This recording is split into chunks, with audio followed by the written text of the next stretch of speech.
Okay, so what we're going to look at in this particular little drawing demo is we're going to look at a couple of primitive forms. We're going to look at the cube, and we're also going to look at the cylinder, and I'm going to show you how you can render these, how you can actually describe them as three-dimensional objects using marker and pastels. In the first instance, what we're going to do is we're going to look at the cube and the cylinder as matte objects, okay? So they've got a matte finish on them. So what I'm going to do here is get myself a blue marker, okay? And I'm going to apply marker to this cube that you see here. Remember, it's very important, this is something I always recommend you do, I've done it for years, is it's very easy to transfer ink and pastel, pencil from the paper onto the side of your hand and then vice versa, and you can find that you end up transferring kind of basically muck back and forth. So I got into the habit a long time ago of trying to keep a piece of paper under my hand when I'm doing work on the page. It's particularly important when you come to doing pastel work, but let's not worry about that for the moment. So what I'm going to do is apply my blue marker, okay, to this top surface of this cube.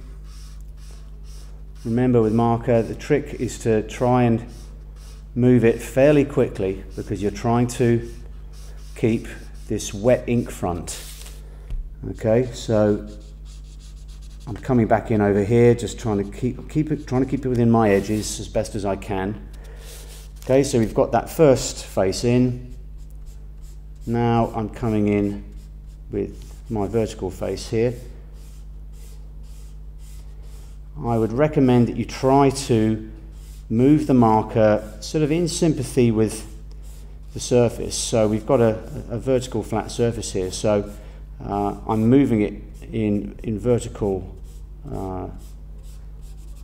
strokes. So what it means is that if I don't manage to achieve a totally flat finish, and sometimes when people are sort of early on with their kind of marker experience, they can still find that a bit of a struggle. It's not the end of the world if you don't get it perfectly flat, because at least if there are streaks, they're kind of in sympathy with the form. Interesting to note, actually, this marker is probably on its way out. It's starting to struggle to put the ink down as quickly as I'd like. Hopefully it's going to let me finish this successfully.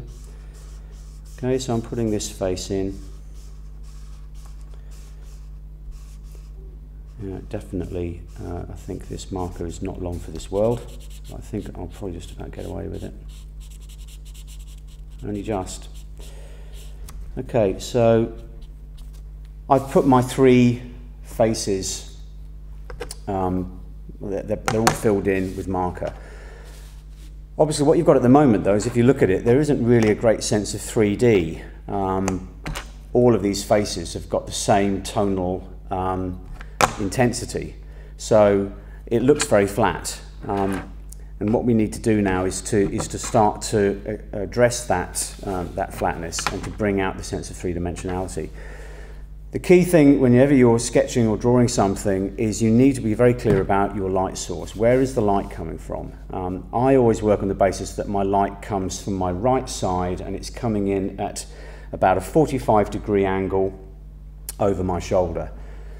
Okay, so tend to think of it as maybe the kind of light, if you were standing in a desert or something, it's the kind of light you might be getting towards 5 or 6 o'clock in the evening. So it's getting towards dusk, so it's not really high level light, it's kind of coming at a bit of a lower angle.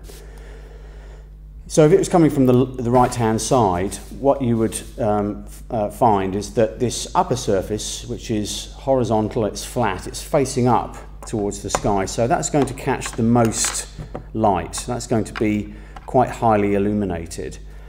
The two vertical surfaces are not going to catch as much light, okay, because they're basically facing sideways.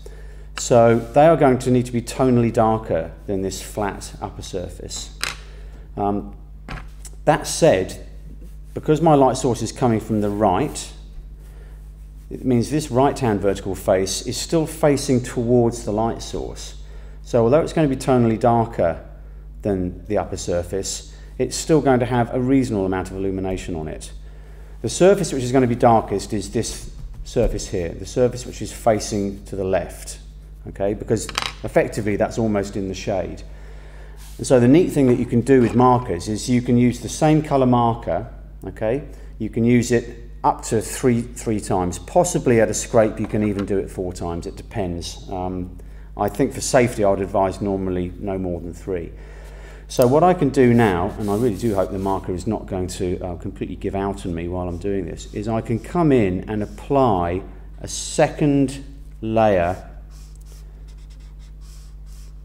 of marker to those 2 vertical faces. And again, you can see I'm moving the marker quite quickly. Thankfully, it seems to have slightly recovered itself whilst I was explaining my light situation. So that's that face.